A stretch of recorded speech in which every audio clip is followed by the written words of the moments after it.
नेपाल आदिवासी पत्रकार समाज नेपालले किरात विश्वविद्यालय आजको अपरिहार्य आवश्यकता भन्ने एक अन्तर्क्रिया कार्यक्रमको आयोजना गरी आम आदिवासी समुदायलाई चिरनिन्द्राबाट झकझक्याउने कार्य गरेको छ।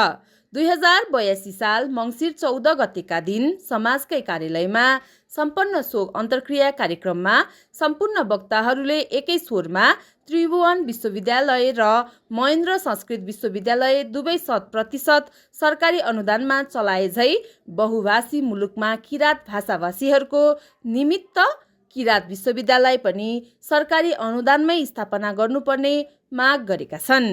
कार्यक्रमका वक्ताहरूले विविध किरात भाषी विभागको ठाउँमा किरात विश्वविद्यालयको अवधारणा आइसकेकाले किरात समुदाय स्वयंले पनि आफ्नो आफ्नो भाषा संस्कृति र संस्कारमा सचेत रही सही पाठ्यक्रम निर्माणतर्फ अझ सजग रहनुपर्ने कुरामा जोड दिएका छन्।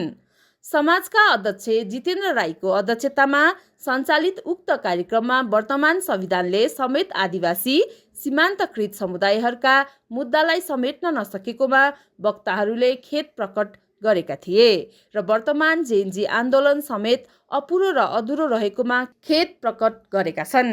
थप जानकारी र विशेष सामग्रीका लागि हेर्न सक्नुहुन्छ छाहारा साप्ताहिक।